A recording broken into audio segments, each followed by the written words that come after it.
Hi there and welcome back to another video. This is from June 2022. It's Corbridge Steam Rally, which is located at the rugby club, and I hope you enjoy the video.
There's Carl, the eldest lad, getting his engines out. He's got many different ones, but on this one he's displaying his Villiers.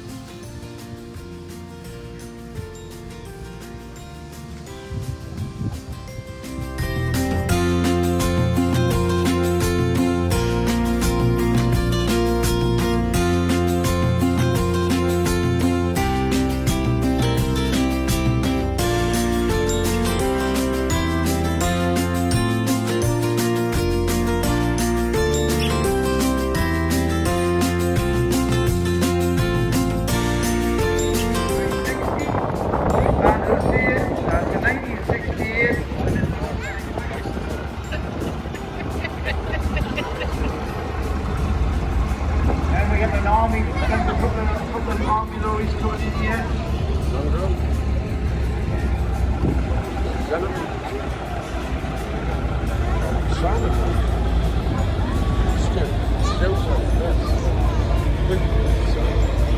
Unfortunately, I've got to use the imagination for doing when he puts any numbers on.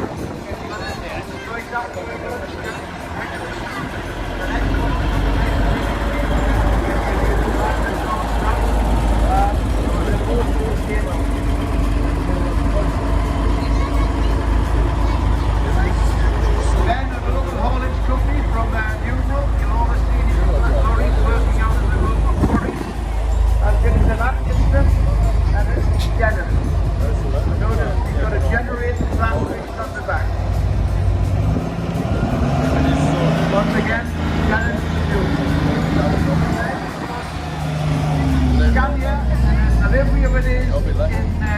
brown colours, and it belongs to Mr. Little. Alright. Next one we've got is very, very popular even in my young days, is Corbridge. This is very popular around here in National Company. And this has been a lorry we used for taking really the grade and the skip away from the crew. Next we've got a nice long nose Bedford here, skipper, four-wheeler. Name on it, Penny Moore in County Durham. Followed by a little small Austrian army vehicle. Fortunately it belongs to me and it's driven by the former owner before me from a number of years ago. He always comes in as a driver when he's here.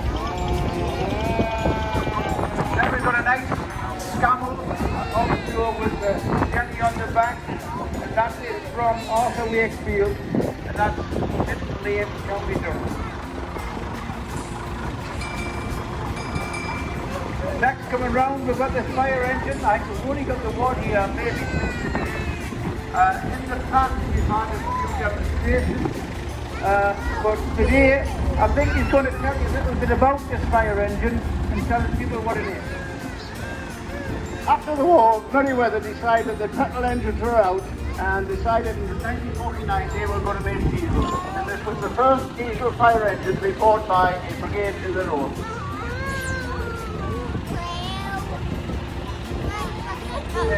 See you later. Cheers.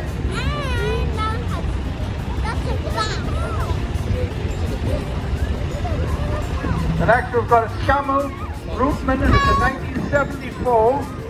And it's Mr. Brewer from Bishop Auckland. Very nicely turned out. Beautiful new caravan floor on it there.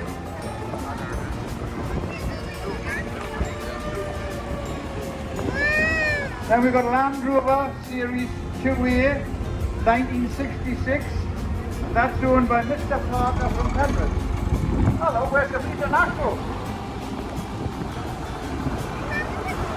The next one we've got is the Land Rover Series 2A as well, and it's owned by the same gentleman.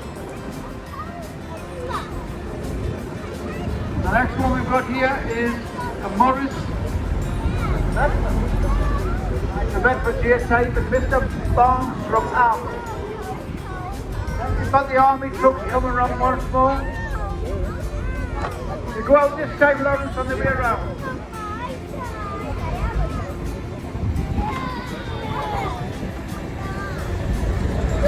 The next one we've got is an excursion bus, right?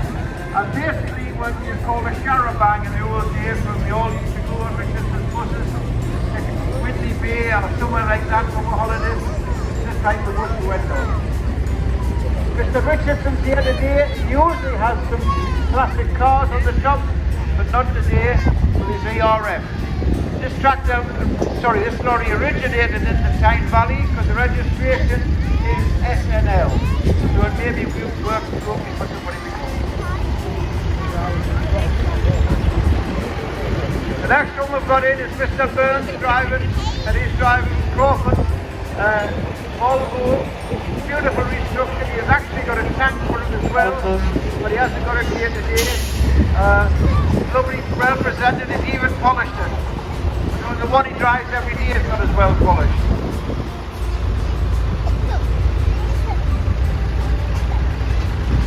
Then we've got this American lorry. Isn't that not something else? You know? Kenworth with a massive cat engine in it. That's Mr. Eccles from Black Hill. Then we've got Alan Scott coming round with his Thames van. Pick up with a Perkins engine in, 4-cylinder Perk unit. Yeah. Then we've got a nice Thames van. Ford Thames 400E van, 1960.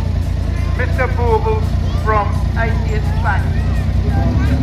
Then we've got a nice old Bedford TK. Very, very original lorry. This lorry's been here but in a different colour before. And as I said as before, Volks Brewery's here with a 6-wheel tipper. It would lead away stuff from the brewery, what we call the brewer's grade, etc. to the farm. Next up we've got a nice Dodge tractor unit. There's a poppy in the window, a little bit out of season, but not matter. Mr. Wilson from Brampton.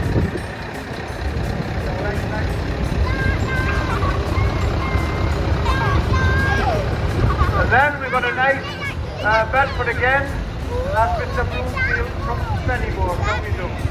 Sand, gravel and stone, he'll supply it. Then we've got Ryan Poole. He's very smart with a nice big kangaroo bar on the front with his Scania 6-wheeler tractor unit. Alright.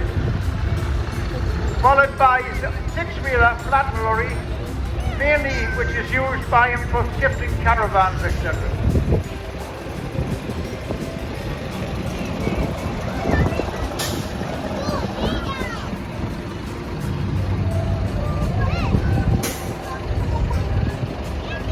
Once again, coming round the ring with Camel with a compressor and generator on the back engine. Really lorries used for mainly German nowadays for shifting fuel grounds and stuff around the country.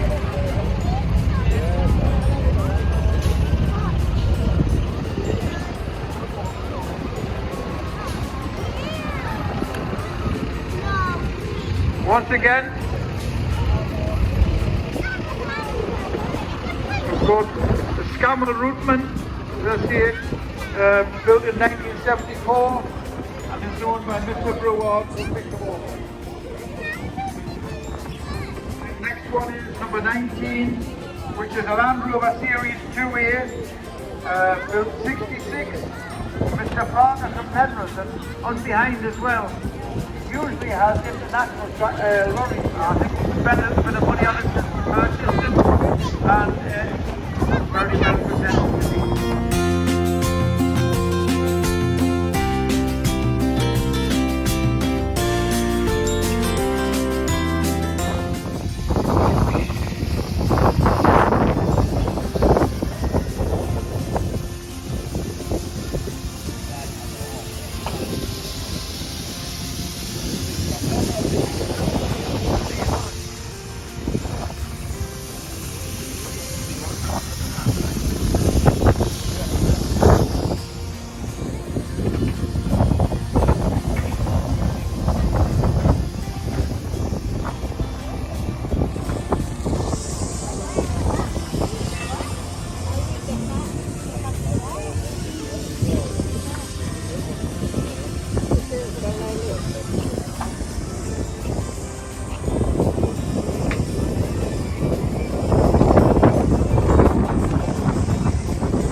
Carl loves displaying his engines, but the highlight of his weekend was driving one of his favourite tractors on the parade.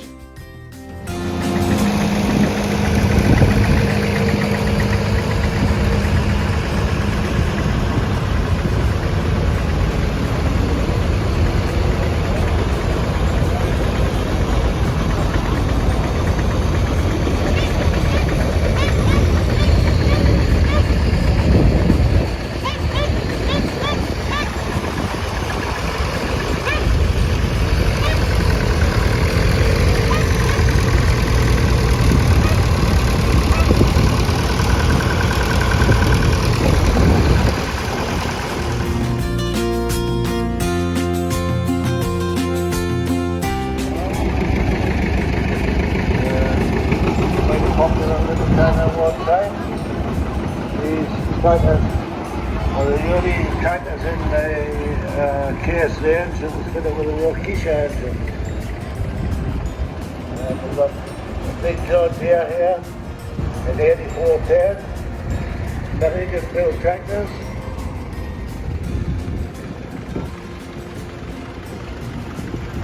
Followed by a County. Not quite sure what model it is, but they all look pretty standard.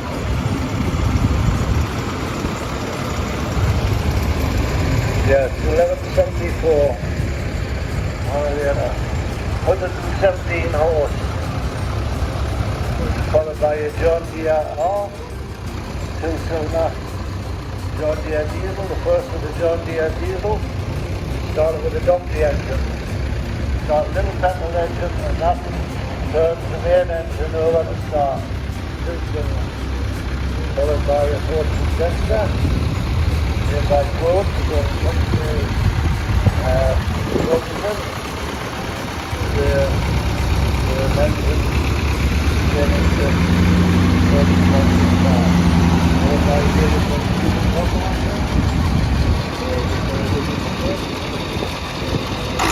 not like that should look right there, that's what happened. Followed by the National Big 250.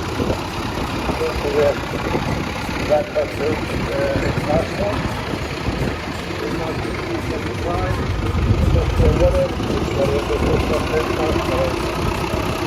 Another 43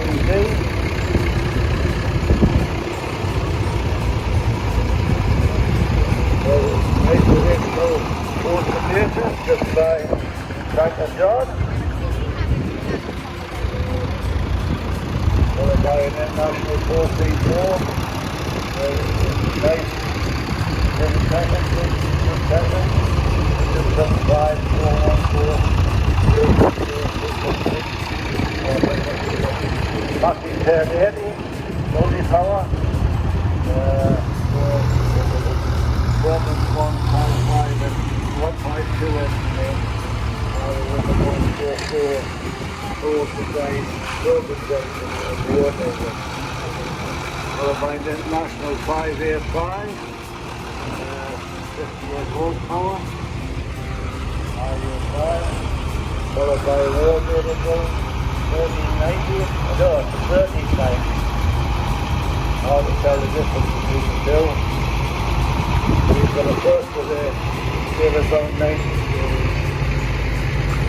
11, 12, 13, 14. Followed by a 956.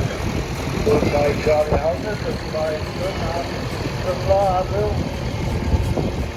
The Marshall Series 3 here. Going and driven by Morris Short. 91 years old on the 12th of August. He's even older than the tractor. That's followed by nicely restored Fortune to a major county. Just the right from Colorado.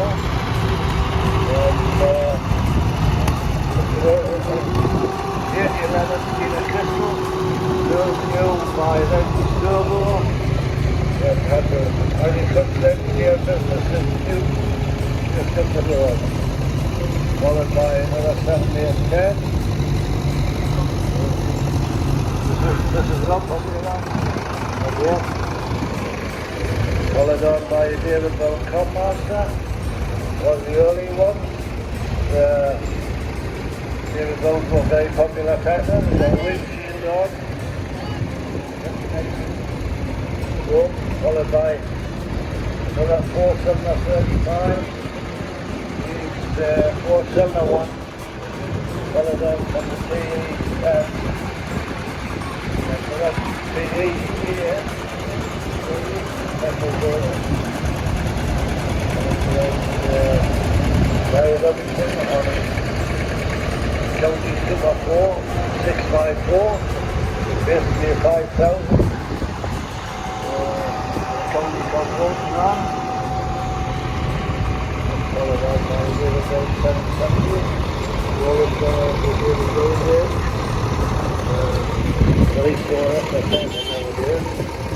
Something along in there. Followed on by another David Road. Something 25 or 30. 25. That's got something like a Daihatsu engine. Something like that, I'm not quite sure what the engine is. Somebody's going to convert. Another 4-cylinder 35, one of the early ones. Then we've got another T155 New Holland, which New Holland took over to appear on Ford. Then we've got a Ford diesel. North Roman tractor,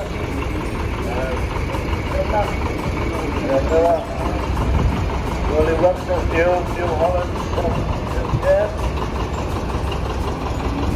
Ford 78 car,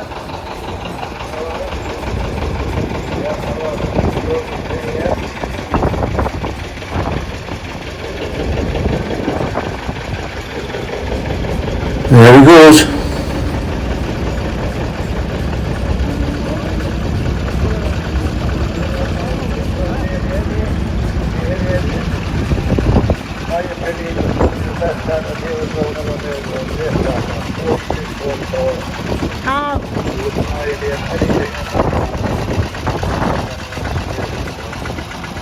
Followed on by a 990, the 3-cylinder engine, 990, 4-cylinder engine, 447 engine. That's followed on by another by Alvin Honda from Durham. Yeah, 4020 John here, 4010s. For the first and the 6-cylinder diesel John Deere, by the 20 series. And we've got another 2-cylinder 830 diesels.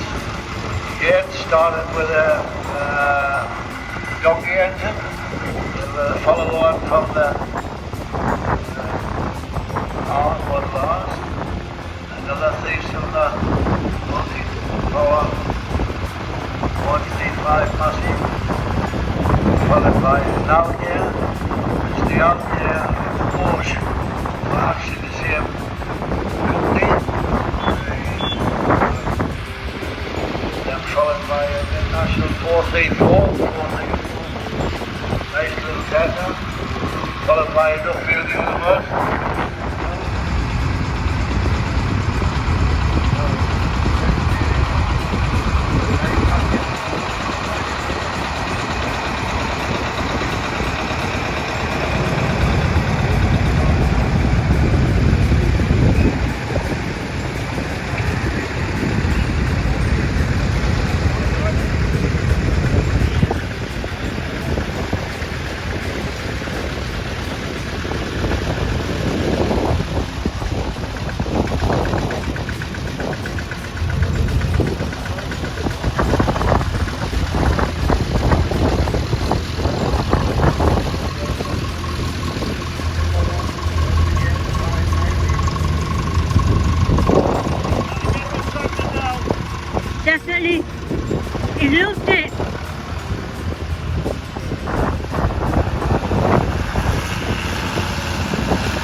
all over the place. Yesterday we were in London, the day before we were in Edinburgh, and that was after a tour of Scotland for the whole week, from Aberdeen southward. So we get about. The furthest we've been is Saudi Arabia, we're sponsored by Pepsi, loads of shows across Europe, and it's not just me there, we've got several guys in the team, several setups like this. So what we do, we go is show push.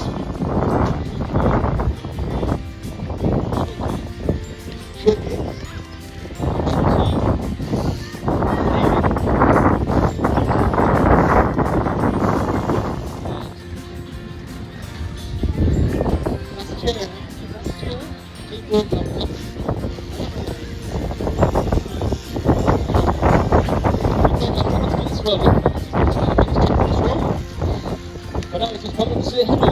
As it comes back down, let's give a nice warm welcome. Let's get everyone. And my name's Ian. I'm going to attempt to talk throughout. Fingers crossed. We're going to get over this technical thing.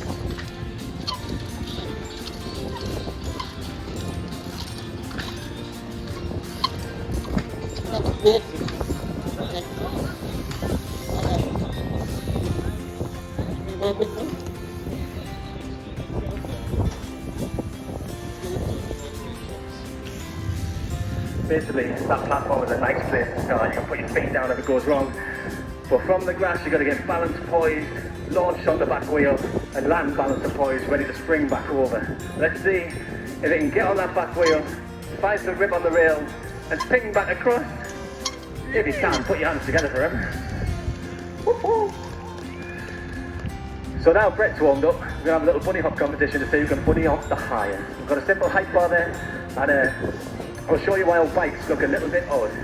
So they're very long, they're very low, but they don't help us jump.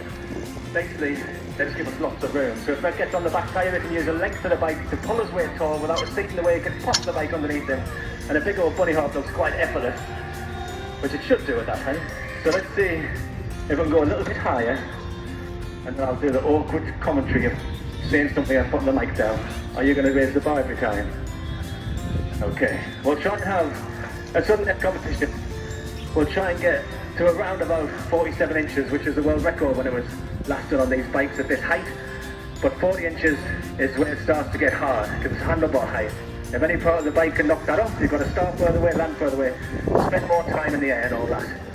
So if we can get over, let's have a little round of applause and we'll see how high we can go.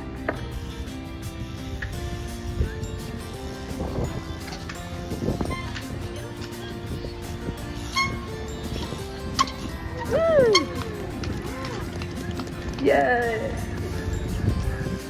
And in the sudden death competition, Brett has to get over as well. If he knocks it off, I get to win already. If he makes it, we have to go higher. Let's see if we can get over first try. Woo! Okay, let's go up to 42.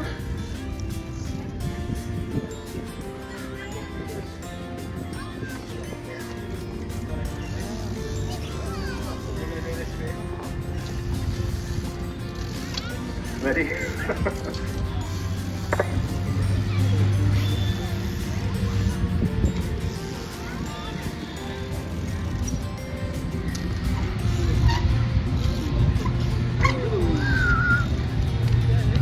I didn't want to land on the mic, so I just about scraped it over. This is one of them things where we know we can get the height pretty much every time, but it's when you get the height that's important in a sudden death competition. You might land down on the bar, you will peak at that split second that's across the bar. The timing is very difficult, and it makes it much more difficult in grass, because the divots in the ground you can't feel when you're setting up, but when you push your tyre into the ground, your tyre squirms, and it sends your bike like a little bit of a weird trajectory. So we'll try and get 44 here. 44, 3 inches off that record. Let's see if it works.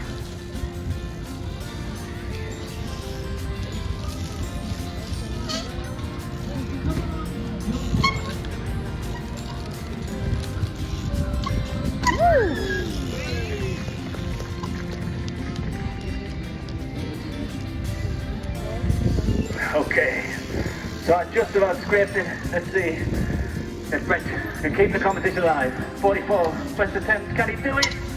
Hey. Okay, let's move up to 46. So 1 inch off record height. and where everything has to come together. You basically, I'm not going to do this one, you might as well take over. You basically have to hope the ground is kind wherever your tyre lies, and launch as hard as you can, and then pull the back tyre to your armpit. You're trying to twist your spine. It's so hard to get right first try. Let's see if Brett can pull it together, first attempt, 1 inch off that record. If he can, make some noise for him. Hey! Oh, I'll try and match it. We have a request for 48. Who showed that? Fair play, sir. But now we failed, it's all your fault. Okay, we'll try. So 48, 4 feet high. Now everything just has to come together. The wind has to be kind. It's set up. Hopefully find a nice spot of grass. It's also difficult to get right first try. 1 inch above that record. He's already smashed the competition. Can he smash the record as well? If he makes it over this one, you've got to make some noise for him. Can he get it? The wind is just pushing the bar out a little bit. He's got to pick his time. Can he get it first attempt? Oh! He landed on the bar. You're trying to kind of stay away from the bar on the wheel, but come sideways enough so that you can peak at that tiny second that you're over the top. So it's difficult stuff. This will be a last attempt. He got so close that time. Can he get the second attempt over that bar? If he can, put your hands together for Brett Benford. Fair play. Okay, so we'll have a look at this ladder. The wind has been really harsh today, and the gusts, you just don't know when they're coming. So, I don't mind. If you do half, I'll explain it. Okay. So let's see if we're going to explain the ladder with Brett, and then I'll have a look at going off the top. And then I'll have Brett do a finishing trick off the trailer. Like I said, the show is slightly shorter because of the wind. Let's see if Brett can climb up this thing. So we know our bike fits on the ladder perfectly well. So if your front tyre looks good, your back tyre should be safe. So you get balanced, get composed, and then push that front tyre to the next level. Try and stay in the middle, try and stay calm. The more you move, the more it wobbles, and it's very happy to fall over. So he goes up to about 5 foot high, and he made it all look quite planted. But just to demonstrate how wobbly this can be, this level is very happy to move. This one is the one that tends to fall over. If you come right to the side, the whole thing, just lightweight aluminium, is very happy to pop up. So I'm going to try and ride up and use that same technique as Brett, using that kind of front wheel as your best friend, tell you where your back tyre is, get composed and push to the next level. But at the very top, you've got nowhere for your front tyre to go, so you've got to pop a wheelie off the end.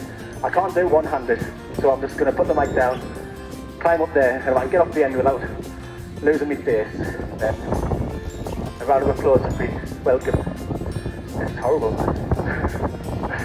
Okay, not used to it. Let's see if we can get off the end here safe and sound.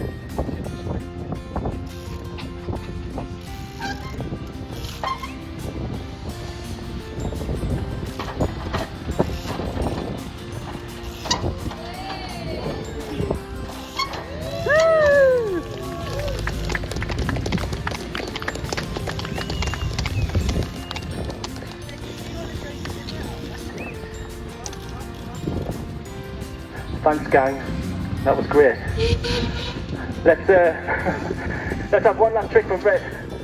The steam motors are ready to come round for the final parade. I believe that's jumping out onto the target. He's going to try and get up that trailer, which is a very tricky place to be. And then gap out about 10 foot. Hopefully hit that cup with his back tyre. So one last little round of applause for a 360 bike race. Let's see if Brett can get on that cup. If he can, one more time, put your hands together for Brett and 360.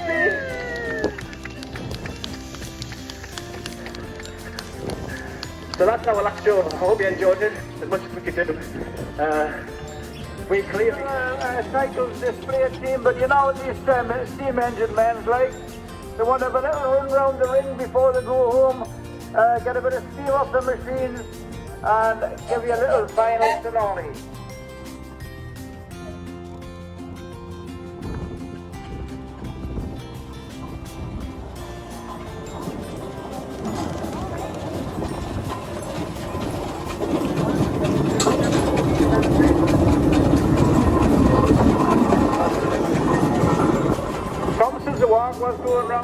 lovely steam tractor unit, followed on by another gentleman here.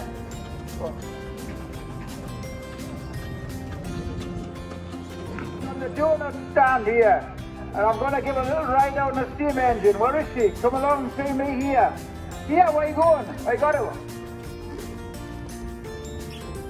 That's not good. Oh, you're going to look for her, have you? Where is she?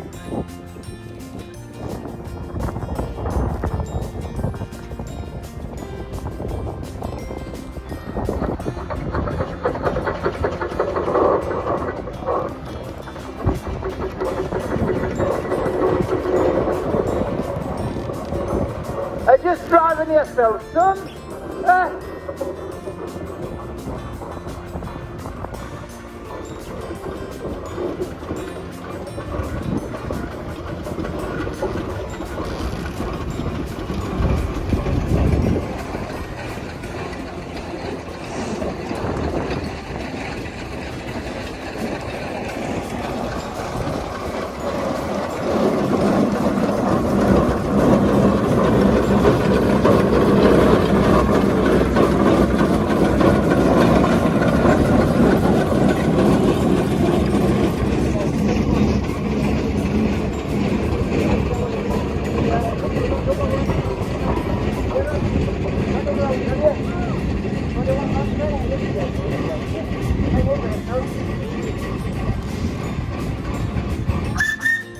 Right?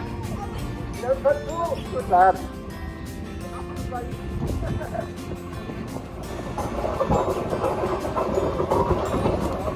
Walk around to the side.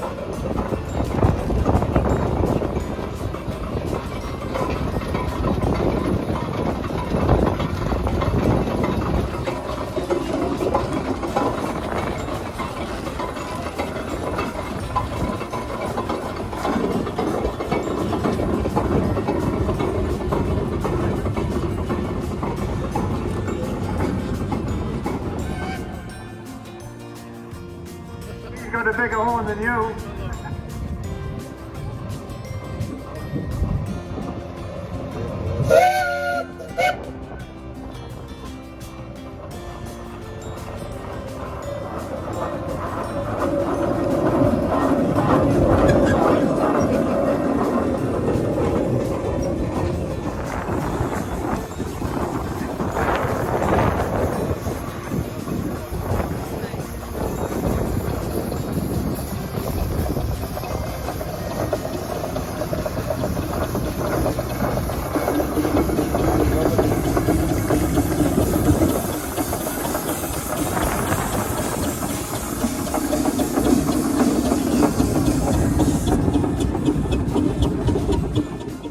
Well, that brings this video to a close. Hope you enjoyed it. There's more of this type of video coming this year, some new stuff. There's other content coming as well, as you know. Thanks for watching, guys. Hit the like button and everything else, you know what to do. See you on the next one.